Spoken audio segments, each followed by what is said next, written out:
Ребята, я всех приветствую вас на своем канале. Канал называется Парковка. Меня зовут Влад. Ребят, видео не было у меня давненько, но сразу хочу сказать, повториться точнее. Видео я снимаю по мере своей возможности, свободного времени. Сегодняшняя тема моего видеоролика будет про первое ТО.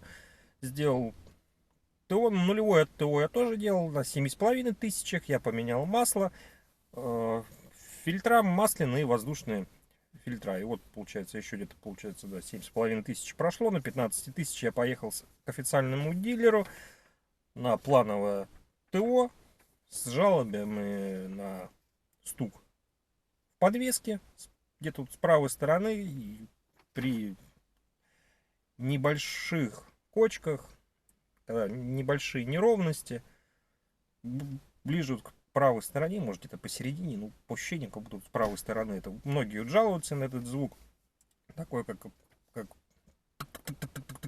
на мелких неровностях. И с жалобой, у меня видео про это было, там меня продают видео, там много нехороших комментариев было, что типа все уже задрали с этими втулками стабилизаторов.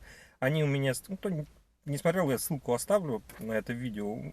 Они скрипеть у меня не скрипят, автомобиль 2018 года, но в сильные морозы, где-то в районе 25-30 градусов, начинается очень сильный скрип, как хрюканье, блин, такое очень сильно неприятное.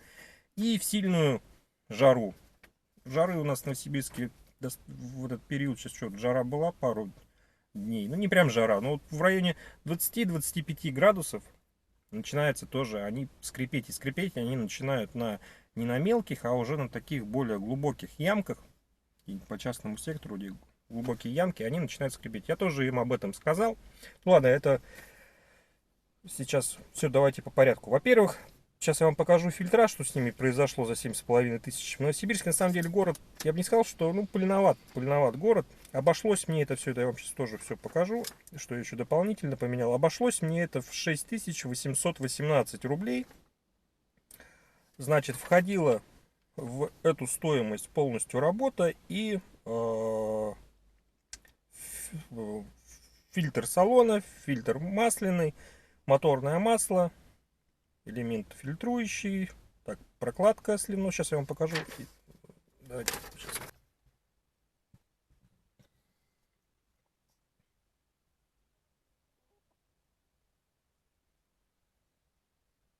То есть вот, кому интересно, ребят, нажмите на стоп, посмотрите. Это у нас накладная акту выполненных работ. Так, и вот еще у нас вот здесь вот. Так, вот все вместе нам обошлось это все дело 6818 рублей.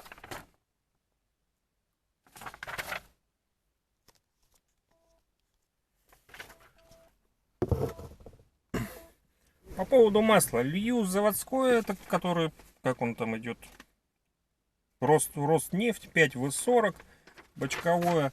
Почему не стал заморачиваться по маслу? Ну, так как меняю сон где-то 7500 километров, то я не знаю, каждому свое, и я не вижу смысла с этими маслами. Я на предыдущем автомобиле что-то пробовал, масло всякое лить, не знаю, один фиг меняю 7500, так что по этому поводу я вообще не парюсь по маслу. Многие меняют и 15 тысяч тоже, вот это заводское, ну, Роснефть. Ну, 15 тысяч, мне кажется, это перебор. У меня рабочая машина была Лада Ларгус, там 8-клапанный был, вот там тоже тут Роснефть залита. И, ну, так как машина не моя, там я поехал на 15 тысячах менять масло. Ну, там вообще, я не знаю, 15 тысяч, но оно прям черное-черное было. Очень сильно черное. На мой взгляд, 15 тысяч, ну, каждому тоже свое. И, на мой взгляд, если вы меняете масло по регламенту каждые 15 тысяч, то лучше, наверное, все же отказаться от Роснефти. Но это сугубо мое мнение, а лучше заливать тогда масло какое-нибудь покачественнее. А так как Роснефть, на мой взгляд, не самое лучшее масло, оно дешевле, но я его меняю каждые 7,5 тысяч. Грубо говоря, то на то и выходит. Значит, по фильтрам, значит, у нас вышло то, что по регламенту нам воздушный фильтр менять не нужно было. Сейчас я, ребята, вам покажу, какой фильтр после 7,5 тысяч Я поменял его в 7500. Что с ним стало? Я не знаю, что с ним произойдет в 15 тысяч. Ой, там, сколько там, в следующее, в 30 тысяч его нужно менять. Ну, тоже все зависит, конечно, от города. Пыльный город, не пыльный город. Фильтр салона тоже поменял, сейчас покажу. Печка, его я не менял, кстати, в 7500. Я его поменял только в 15 тысяч. И печка уже стала хуже дуть. То есть после замены стала у нас печка сразу чувствуется работать лучше. Но в печке я использую всегда воздух с улицы, чтобы свежий воздух с улицы, так как я курю. И, конечно, если включать, чтобы салонный воздух гонял, так фильтр, наверное, быстро не засорится. Ладно, сейчас покажу вам фильтра. Ну и вот, ребят, фильтр после 7000. На камеру видно, смотрите, какая пылища. Вроде по полям не ездил, только в городе. То есть фильтр просто ушатанный. По регламенту его еще не надо было менять. Даже в пятнашку. Фу, ну не знаю. С этой стороны тоже не сказать, что он прям, ну, с этой, конечно, не, пыли такой нету. Так, теперь салонный покажу. А вот салонный, он с двух сторон черный. Но он не такой пыльный. Его я вот, повторюсь, 15 тысяч прошел. Но все же зависит от города. Ну, он вообще, конечно, один фиг, он пыльный весь, темный такой. Фу, сейчас все руки грязные. Ну вот, ребята, такие вот фильтра. Так что, на мой взгляд, 15 тысяч для воздушного фильтра. Кто-то сейчас, конечно, может сказать, нормальный, там, ну, не знаю, все равно. С той стороны, конечно, он вроде чистенький, но лучше, мне кажется, не скупиться, а переплатить и поставить новый воздушный фильтр. Так как-никак это воздух, которым дышит наш двигатель, а он должен дышать хорошим чистым воздухом. Ну и теперь по поводу стуков и скрипов. Повторюсь, кто не смотрел видео, повторюсь, скрипы у меня сильные морозы и в жару втулок стабилизаторов присутствуют. Незначительные, но зимой значительные. Приехал в салон, кстати, ну это не реклама, салон, город Новосибирск, улица Аэропорт, там 51, по-моему, Азия Авто. Когда появились стуки, у меня, конечно, я маленько расстроился, еще насмотрелся в интернете, как со стуками, с этими дилеры жалуются, посылают, нахер говорят, что все в порядке, что все так и должно быть. Приехав в салон, мастер-приемщик сам меня спросил, какие-нибудь жалобы по автомобилю есть, и я ему сказал, жалоб такие на мелких неровностях стук, где-то приблизительно, на мой взгляд, в правой середине, ну с левой стороны, не знаю, может это тоже токсично, но мне почему-то казалось, что где-то с середины, с правой стороны этот стук. Он уточнил именно стук, либо скрип. Я говорю, нет, именно стук, а скрип присутствует в сильные морозы в районе, говорю, 25 градусов. При минус 30, говорю, вообще очень сильный скрип происходит. И когда жарко. Эти, говорю, скрипы происходят при глубоких ямках, когда не на большой скорости, на глубоких ямах. Очень отчетливо их слышно. Он мне сказал, что все ясно, посмотрим. Все. Загнал я машину, сказал, ясно, посмотрим. Думаю, что ему ясно. И вообще, насмотревшись в видео, мне почему-то правда казалось, что меня он тоже, наверное, скажет, да все хорошо у тебя, все нормально. Так и должно быть. Много сейчас видео про это, про эти стуки, как показывают, что типа все иди нормально у тебя с машиной. Я остался в салоне, ждал. Все, менеджер выходит, машина готова. Я говорю, ну что там по звукам? На что он мне отвечает? У вас, типа, ой, ребят, дословно не помню. В следующий раз надо будет, правда, камеру взять, да тоже, может, поснимать, блин. Я его маленько неправильно понял. Он сказал, что у вас все в норме, мы всю подвеску вам протянули, и этих звуков у вас сейчас не должно быть. Видать, может, что-то открыть. Но я не стал ничего спрашивать, я что-то расстроен, думаю, по-любому. Я говорю, ну все ясно, говорю. Ну все, выехав с салона, думаю, поеду сейчас, там как раз недалеко частный сектор был, дорога не очень, думаю, поеду, посмотрю, прокачусь, как раз там такая мелкие неровности, как будет ли этот звук проявляться. И звука этого, ребят, не стало. Действительно, вот этого не было, как по стиральной доске, вот, когда вот по мелким неровностям едешь. Ну, если, конечно, прям совсем прислушивать, ну, по сравнению все, что было, этого звука не стало. Ну, то есть я сам для себя сделал вывод, что все-таки, да, действительно, они, наверное, всю подвеску, не знаю, что они там, прям всю подвеску протянули, что они там конкретно протирали. Я ничего спрашивать, заморачиваться не стал. Я просто выехал, я думал, если не буду ни с кем ругаться, думаю, если этот звук останется, я просто, думаю, с гарантией слечу и поеду в какой-нибудь сервис и уже буду делать уже просто под себя и к ним больше ездить не буду. Такие вот у меня поначалу мысли были.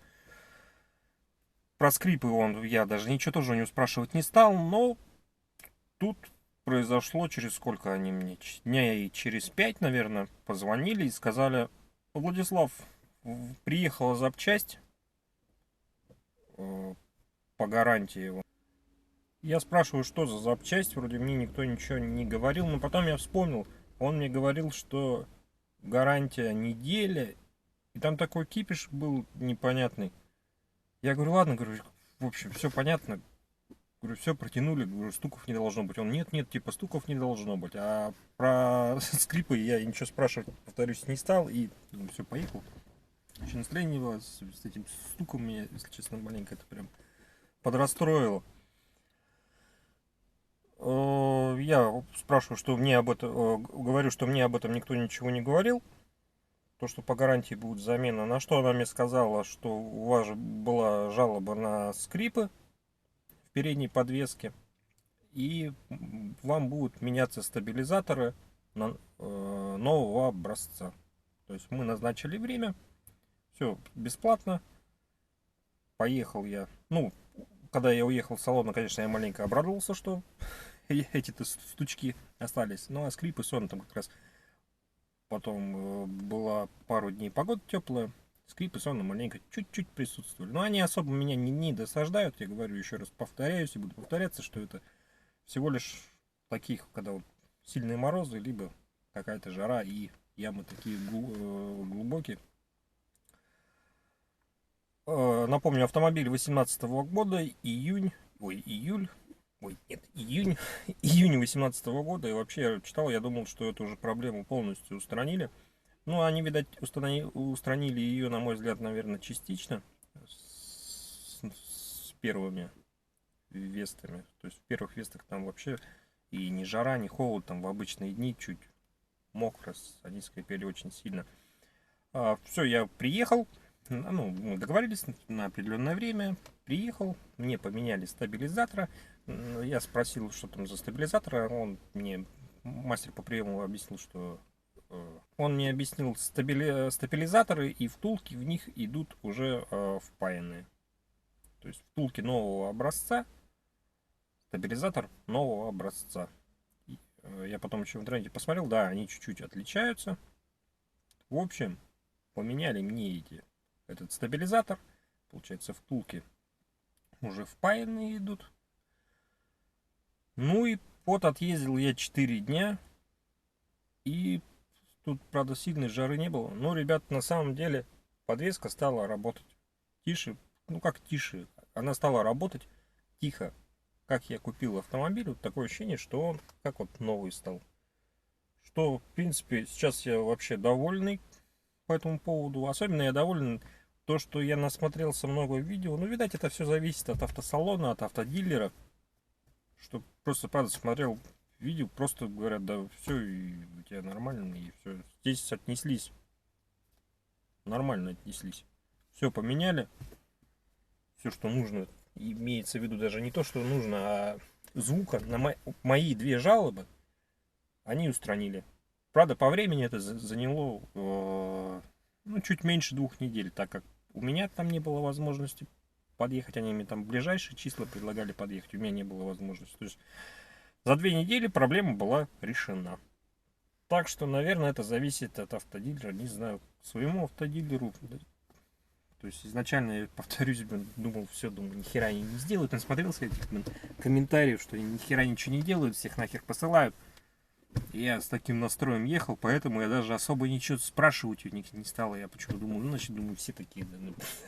Ну и вот, ребята, а вот здесь оказалось нет. Все, в принципе, 2 недели, проблемы устранены. Так что вот так вот. Так что данным салончиком я пока доволен. Ладно, будет видно. Ребят, следующее видео у меня будет про расход топлива. Тут поеду немного за город.